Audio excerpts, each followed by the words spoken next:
샬롬 할렐루야. 마태복음 11장 12절입니다. 세례 요한의 때부터 지금까지 천국은 침노를 당하나니 침노하는 자는 빼앗느니라. 아멘. 마태복음 13장 31에서 32절입니다.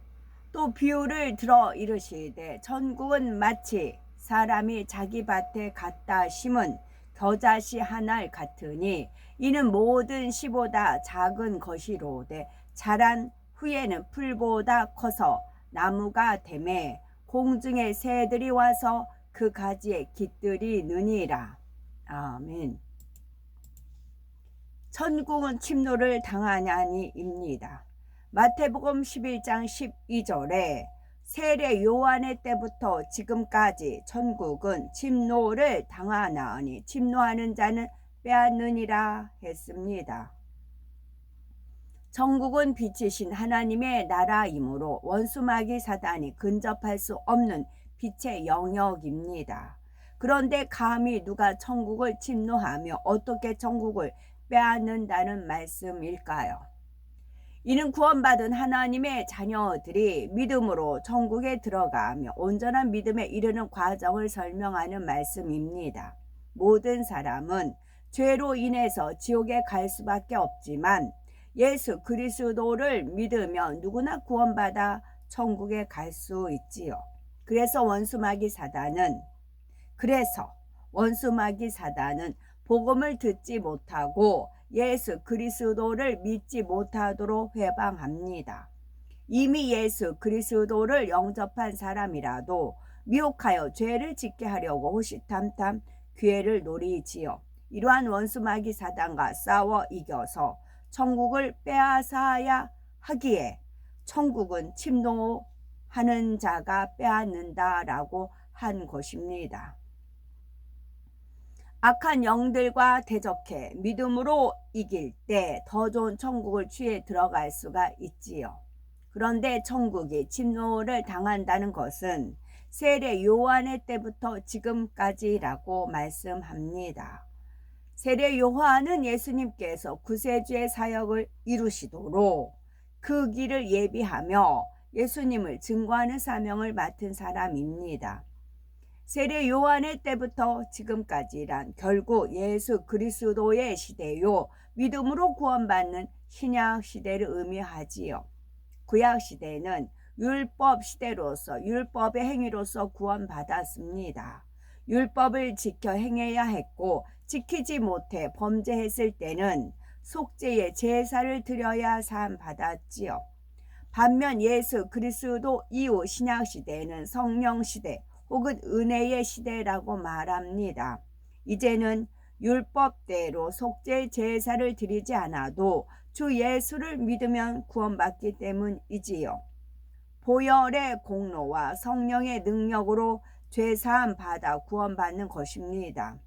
어떤 사람은 이 말씀을 오해해서 행위적으로 율법을 지켜야 구원받는 구약시대와는 달리 신약시대에는 믿습니다 고백하면 죄를 지어도 용서받고 구원받는다고 생각합니다. 이는 잘못된 생각입니다.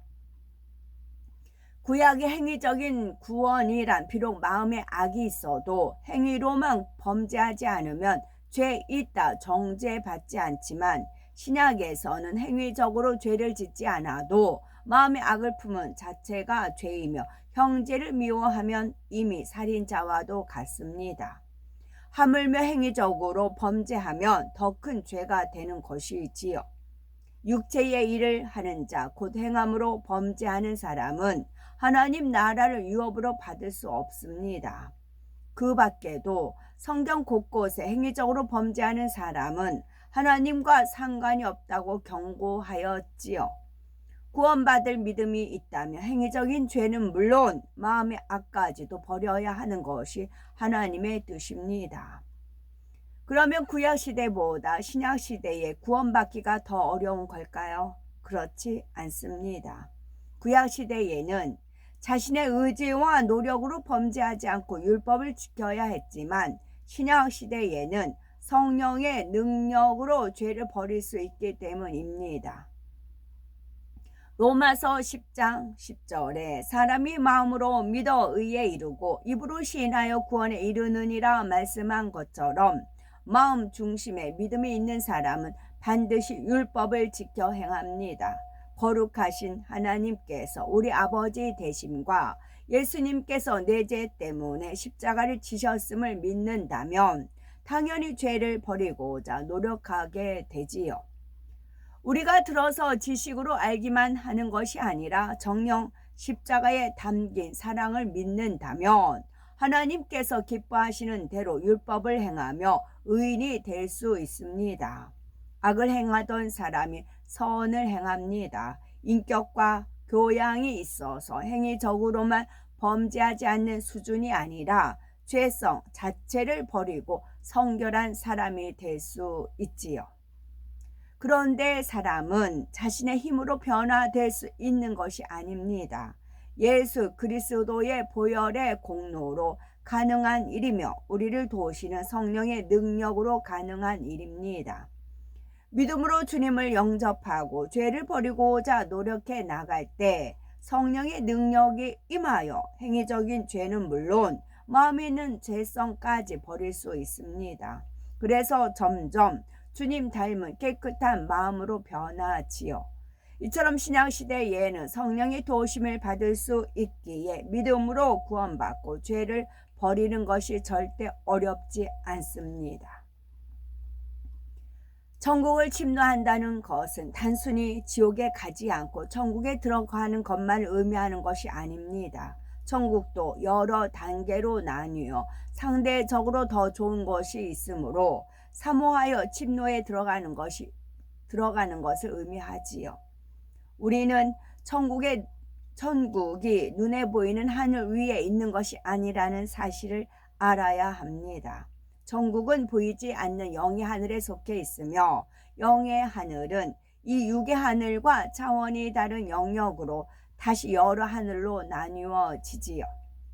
고린도후서 12장 2절에 사도 바울의 영이 셋째 하늘에 이끌려 갔음을 말합니다. 셋째 하늘이 있으면 당연히 첫째, 둘째 하늘이 있고 그 이상의 하늘도 존재할 수 있지요. 여러 영의 하늘 중에서 바울이 말하는 셋째 하늘이 바로 천국에 있는 하늘입니다. 고린도후서 12장 4절에 그가 낙원으로 이끌려가서 말할 수 없는 말을 들었으니 사람이 가히 이르지 못할 말이로다 했습니다. 그 셋째 하늘의 천국 중 사도 바울은 낙원을 보았지요. 그러면 낙원은 어떤 곳일까요?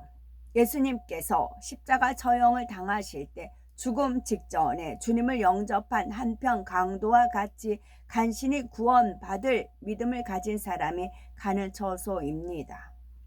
하나님 말씀대로 살지 못하고 하나님 나라에 충성한 일도 없으니 상급도 없으며 천국 중에서도 가장 낮은 단계 처소이지요.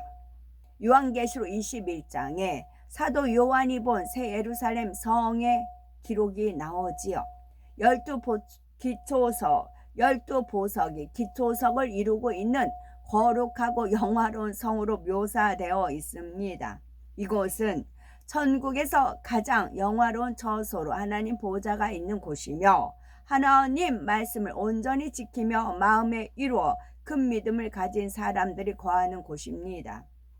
이러한 새 예루살렘과 낙원 사이에는 다시 여러 단계로 구분된 처소, 곧 1천층, 2천층, 3천층이 있고요. 그 중에 어느 처소에 들어갈 것인지는 자신의 믿음에 따라 결정됩니다. 원수마귀 사단을 물리치고 죄를 피 흘리기까지 싸워버려 진리의 마음으로 변화되는 만큼 더 좋은 처소에 들어갈 자격을 얻게 되지요. 믿음이 커가는 만큼 더 좋은 천국에 들어갈 자격을 갖추게 되는데 이것이 바로 천국을 침노에 들어간다는 말씀의 의미입니다. 이처럼 침노에 들어가는 천국에 대해서 예수님께서는 천국은 마치 사람이 자기 밭에 갖다 심은 겨자씨 한 알 같으니 이는 모든 씨보다 작은 것이로되 자란 후에는 나물보다 커서 나무가 되매 공중의 새들이 와서 그 가지에 깃들이느니라 하시었지요. 겨자씨는 흰 종이 위에 펜으로 점을 찍은 크게 작은 씨앗입니다. 처음 구원받은 성도들의 믿음은 겨자씨만큼밖에 되지 않지만 그 씨를 자신의 마음밭에 심고 열심히 가꾸면 비바람에도 끄떡이 없는 나무처럼 큰 믿음으로 자라게 되지요. 큰 나무에는 많은 새가 깃들이고 쉼을 얻는 것처럼 믿음이 큰 사람은 많은 영혼을 품을 수 있습니다. 믿음이 연약한 사람들에게 생명을 심어주고 많은 영혼을 품는 크고 넓은 마음이 되면 천국에서 더 넓고 좋은 처소에 거하게 됩니다. 이 땅에서 아무리 좋은 것, 아무리 아름답고 화려하며 행복한 것을 상상한다 해도 천국과는 비교할 수조차 없지요. 천국에서 가장 낮은 낙원이라 해도 이 땅에서 가장 아름다운 곳보단 훨씬 아름답습니다. 그러나 1천층은 낙원과 비교할 수 없고 2천층은 1천층과 비교할 수 없이 더 좋으며 3천층과 2천층은 천지 차이라 할 정도이지요. 그러니 하나님의 보호자가 있는 새 예루살렘의 영광은 어찌 말로 다 표현할 수 있겠습니까? 우리가 천국에 대해서 밝히 알면 이 땅의 것이 참으로 헛된 줄을 깨닫게 됩니다. 세상의 헛된 욕심과 정욕을 다 버리고 오직 말씀대로 자신을 변화시키며 좋은 천국만을 침노하기 위해 달려가게 되지요. 우리가 장차 들어갈 천국의 처소는 우리의 경작이 맞춰지는 순간에 결정이 됩니다.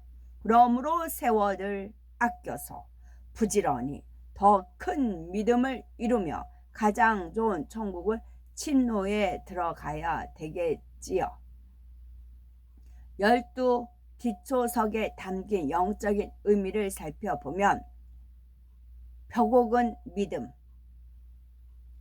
남보석은 고둠과 절개, 옥수는 결배, 희생적인 사랑, 녹보석은 의, 푸르름, 정의롭고 깨끗함, 홍만호는 충성, 홍보석은 열심, 황옥은 자비, 노곡은 오래 참음, 다망옥은 양선, 비치옥은 절제, 총옥은 청결함, 거룩함, 자적은 온유입니다.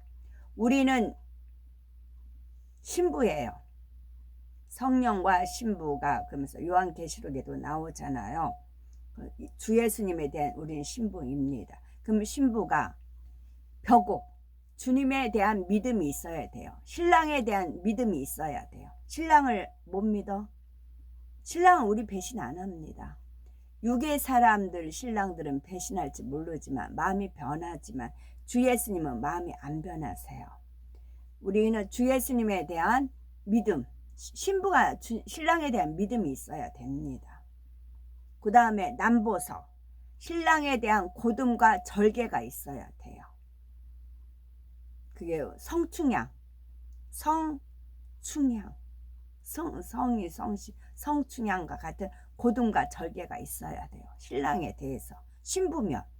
그 다음에 옥수, 주님에 대한 신부면 주님에 대한 결백과 희생적인 사랑이 있어야 돼요. 항상 마음이 어떠한 누명을 써도 결백해야 되는 것이고 주님에 대한 신랑에 대한 희생적인 사랑이 있어야 됩니다. 그 다음에 녹보석, 의, 푸르름, 정의롭고 깨끗함이 있어야 되겠고 홍만호, 충성, 홍보석, 열심, 황옥, 자비의 마음을 갖춰야 되겠고 노곡, 오래 참음, 주님이 더디 오신다 할지라도 오래 참는 마음을 갖춰야 되겠고 다망옥, 양선의 마음, 혈기 같은 거 버리고 양선의 마음, 비치옥, 절제.